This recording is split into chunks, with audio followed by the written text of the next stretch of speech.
Good day guys, so mag-start tayo ng araw with boy. Okay, so busy tayo ngayon. Meron tayong dalawang premium. And then, ilan na yung urban? Tatlo. So tatlong urban. Okay, so iba-ibang issue to. Meron tayong dalawang transmission, no? Dalawang clutch components. So, yung isa bumili sa kasa, yung isa bumili sa sabi nila Nissan Auto Supply. So tignan natin kung parehas. So abangan nyo yan. Ito mga premium, basic lang to. Puro drive belt na yan. So replacement lang kakabit natin. Nagpapa PMS pero hindi kaya sa schedule dahil marami tayong nauna. Okay, so start na natin ang busy ng araw natin.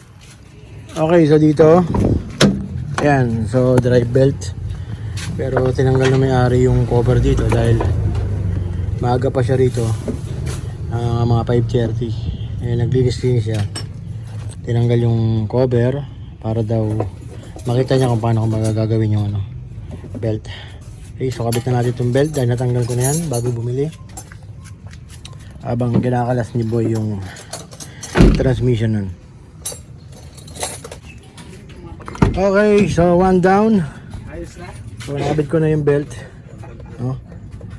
So lilipat na to habang nag-start pa lang si boy. Transmission. Okay guys, sa pagpalit ng belt ng NB350 o YD25 engine, gagawa natin ng video na separate para maituro ko sa inyo kung paano magpalit. Medyo masikip lang. So pag may pagkakataon, turo ko sa inyo yung paano magpalit ng belt. Okay, so sasalang ulit natin yung pangalawang premium na papalitan ng drive belt. Then mamaya pakapagsabayin namin dalawang transmission. So yung pangalawang premium nga pala, ayan na. Yung pangalawang premium is yung ni-rescue natin, no? Yung latest na upload natin ng video na ni-rescue ko about sa radiator. Yun yung kasunod. Kasi nga nakita ko ng time na yun na meron ng issue yung kanyang belt. Kaya papalitan natin ngayon. And then check na rin natin kung wala talaga naging problema kung yung pag-overheat niya. Okay guys, so ito yung ating ni-rescue, no? Ayan. Ito yung ni-rescue natin na nag-overheat dahil sa naputol yung dito, no? Ayan yung mga bakas. So okay naman, dinagbukas, no? Okay. So upon observation, wala naman siya naging problema. Buti na lang hindi nadama yung makina, no? Okay, so upon checking nung nakaraan, kailangan na rin palitan ng belt. So lifespan ng belt nila original 3 years, no? 3 years din to? Yes sir. 3 years din to. Okay, so baklasin na natin. So pag baklas ng belt, ito yung mga gamit ko, 9mm na wrench, and then power handle with 14mm na socket, and then flat screw. So basic lang, no? Okay, so pagkatapos ng belt, nagpapa-brake cleaning siya. After ng brake cleaning, tapos na tumba na to. Okay guys, so tapos na tayo sa dalawang premium. Nakakabit na yung gulong. So doon tayo sa focus sa kabila. Baba tayo yung transmission, door hinges, and then sasalo natin kasunod yung isang transmission. Okay, so lipat tayo sa ilalim. Okay, ito sa dalawang magkasunod na urban. Ang issue nila is yung clutch. Kailangan magpalit na ng clutch components dahil sa iba-ibang issue, no? Merong maingay pag naka-idling. And then ito, maingay na rin ba pag naka-idling? So local din nakakabit. So parehas silang local. So mamaya pakita ko sa inyo yung clutch components nila. Magkaiba na pinagbilian. Tignan natin kung ano yung difference. May bayad yun. Okay guys, so ito na yung sinanggal natin dun. So makikita nyo dry na dry. Yan yung clutch fork. Yan, may may sounds, may tunog na rin yung kanyang release bearing.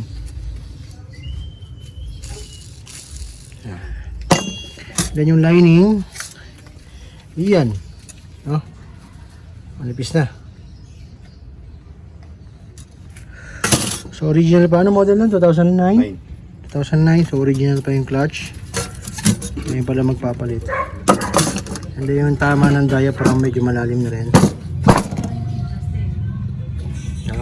Ayan.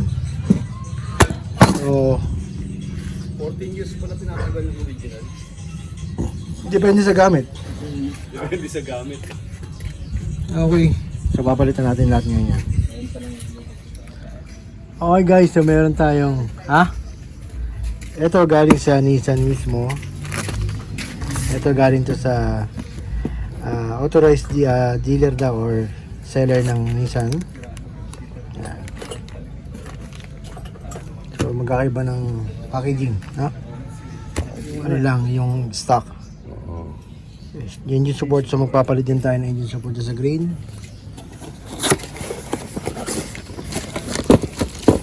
Labas natin muna.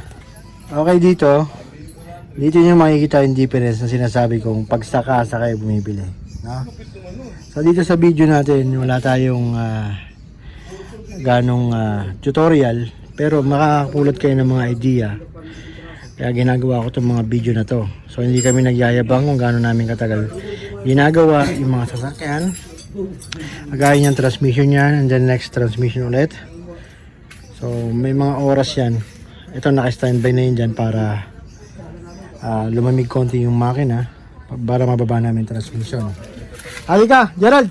Yan. Okay, so dito na tayo sa difference. Kaya sinasabi ko kasa bumili. So magkano bili mo dyan? Sa'yo? 15. Sa'yo, magkano bili mo? 13.4 yan, 13.6 nasa resibo. Sabihin na natin na 14,000 kasa. Kasi may na-discount na naman. Okay. So ngayon, ito yung difference, no? Ng kasa mo binili at saka sa labas na Nissan supplier o Nissan tindahan. Yan, patignan na natin. Clutch. Clutch. Okay, kayo na kayo na tumingin, ha? What's the difference? Compare nyo ngayon sa mga binuksan ko na transmission doon sa ibang video natin. Okay. Ayan. Okay. Visual, magkaiba. So yung kasa, ito yung banawe. Okay, pressure plate. Titigan maigi, diaphragm. Okay, Nissan. CD. Okay. Ito ngayon, yung galing ng Banawe. Alas mo. Okay.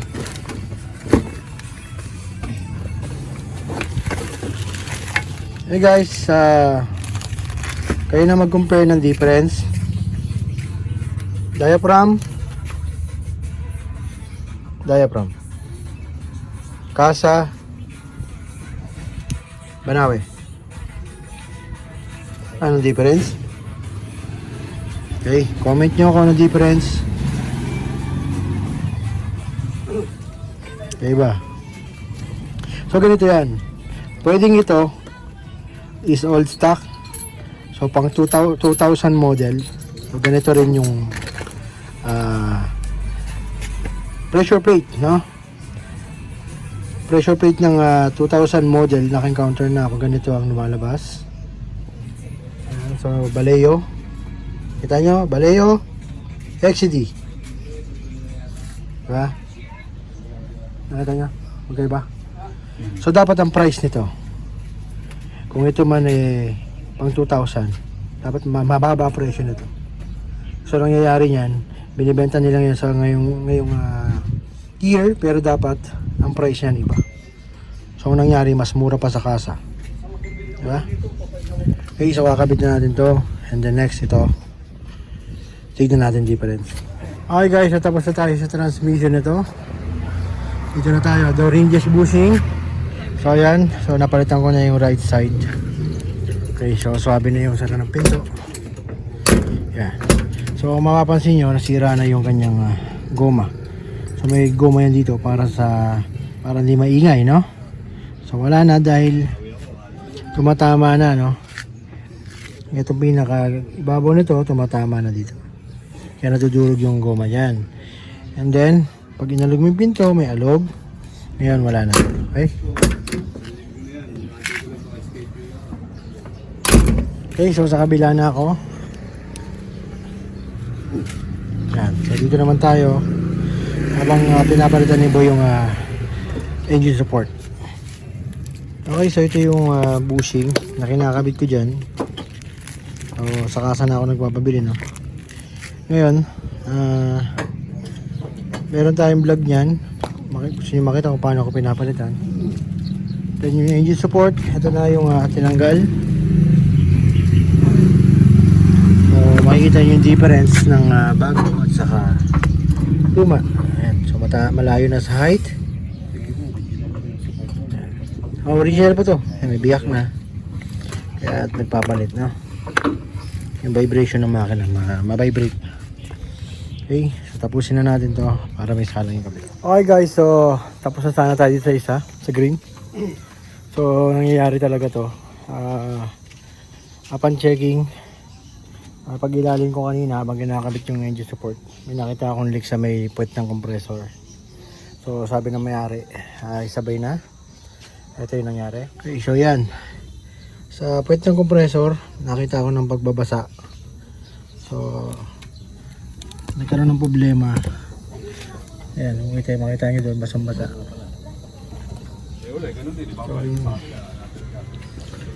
Ang problema, sumisingaw yung freon sa may fittings ng compressor.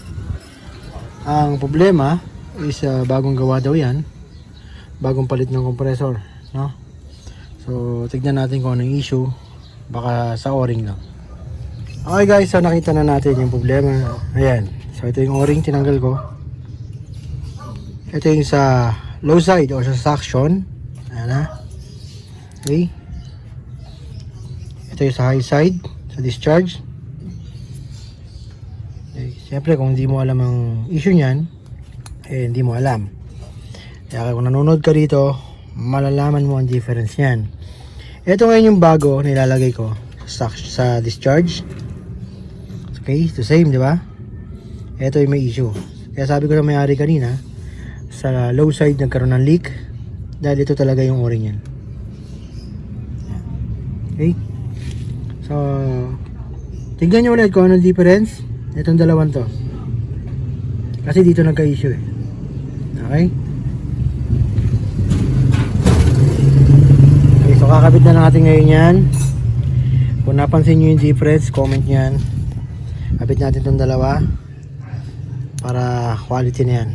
Okay guys, so tapos na tayo doon sa green. So okay na din yung aircon nya. Napuno na natin yung freon. So dito na tayo. Nakasalang na yung transmission yan. So nakahugot na. Nahugot na ni Boy yan. Magpapalit na lang tayo ng clutch components. So ito na, natanggal na. Pakita ko sa inyo. Okay, isa yung kanina. Ito naman yung ngayon. Ayan. Ito, yung sinasabi nila XCD. XCD rin naman daw. Pero ito ay replacement. XCD. The same nga yan, XD. Pero ang problema nito is naka single spring. Yan. Kaya maingay, no? Meron tayong vlog nyan. Napag napakan yung clutch, nawawala yung ingay. Ito yung cause nyan, yung clutch lining. No? Pagkakabit na rin daw natin yon yung galing sa isang tindahan na kaparehas itong replacement na XCD. So, replacement din yan. Kung naalala nyo kanina yung kulay nun ng diaphragm, the same sila. Naalala mo? Yan. Okay, so kakabit na natin yung original na clutch components. And then isasalang na rin natin to. Baliktad 2012 ang Nissan Urban. Sa problema niya sa temperature, tumataas daw ang temperature. Okay guys, so habang ginagawa ni Boy, pinapalitan yung pilot bushing, check natin yung isang Urban. Ang problema niya, tumataas yung temperature, so umaabot doon sa pangalawang guhit. So C, may guhit, maakit pa sa taas. And then pagka mabilis ang takbo niya doon, tumataas yung temperature. So di doon nila alam kung nabuksan na yung makina dahil second owner. And then tingnan natin kung ano yung radiator kasi hindi nila alam. Okay, check natin. Nabuksan na pala to. Yan, okay. Unang tingin, nabuksan na ang makina. Na-overall na yan. And then, ang radiator mo ay 3 rows na copper. So, hindi pwede yan. So, ang mangyayari yan, papalitan ng radiator. Tignan natin kung ano yung nasa sub-radiator para malaman natin kung ano talaga ang issue yan.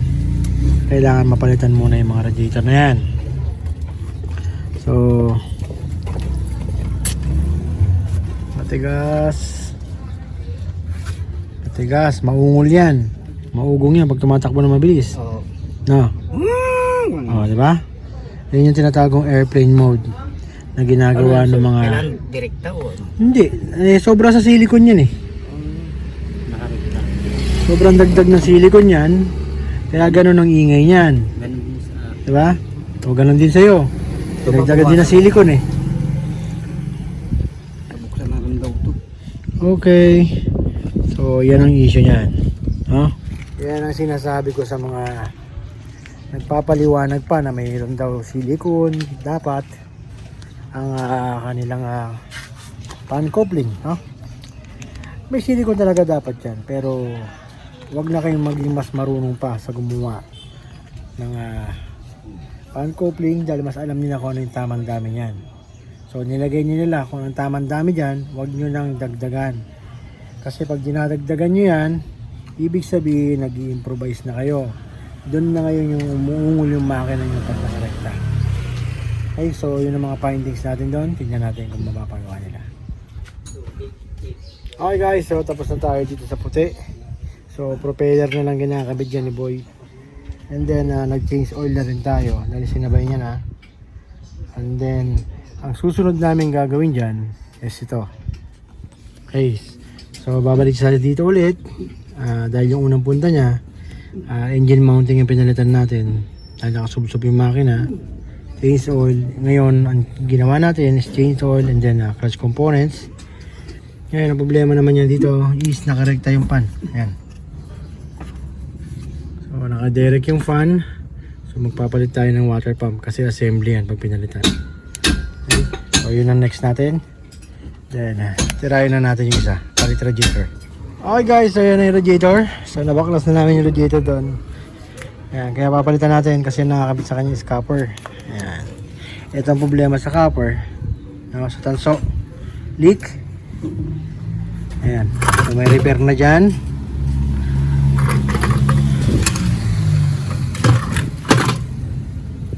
Ayan. May mga repair na dyan. Okay. Yun ang issue sa copper. No? Lagi naglilik. Kung san-san. Paparepair mo. Palipat-lipat.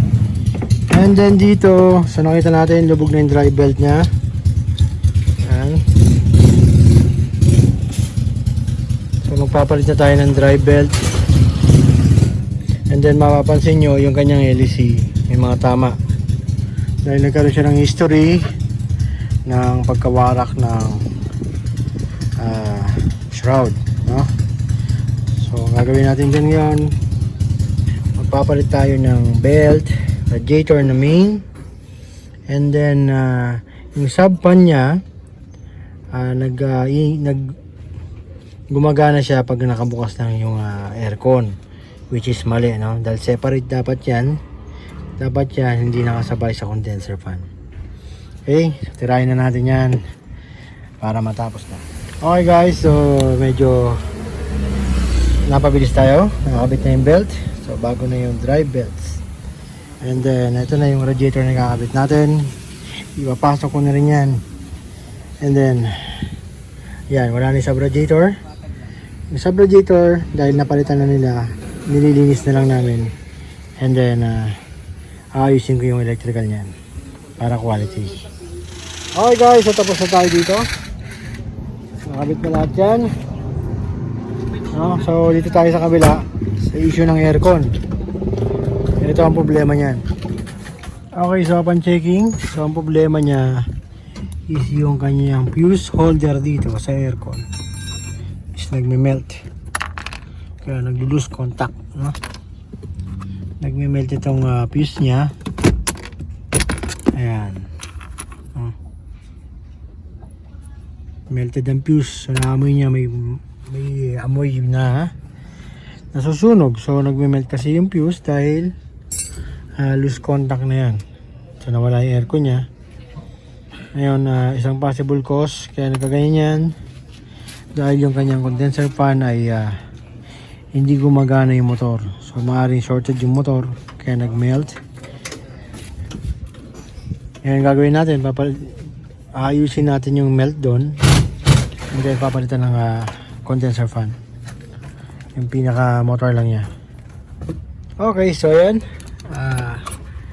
Makikita nyo malinis. Wala tayong dinagdag na fuse. Dahil dito ko nilagay muna. Meron pa siyang extra sa defogger. Dahil di na ginagamit yung defogger niya sa likod. So dito ko muna nilagay yung switch, yung fuse ng aircon. Para walang madadagdag na fuse holder muna dyan. Okay, so para pinapalitan na ni Boy yung condenser fan. So malapit na rin yan. Okay guys, so natapos na tayo dito sa sakyan na to. So ang nangyari, upon observation, hindi siya nag-automatic, no? Pero malamig na yung aircon niya, hindi nag-automatic. So ang ginawa ko, nagpalit din tayo ng thermostat. Kasi sabi niya kanina hindi nag-automatic, pero kailangan makita ko talaga ng actual para magawa ko nilang dapat gawin, no? Okay, so ito na yung last natin na gagawin at natapos ang isang araw. Okay, so ginawa ko tong video na to para makita talaga ng iba na kailangan talaga mag-first no? Tapos punta rito para quality.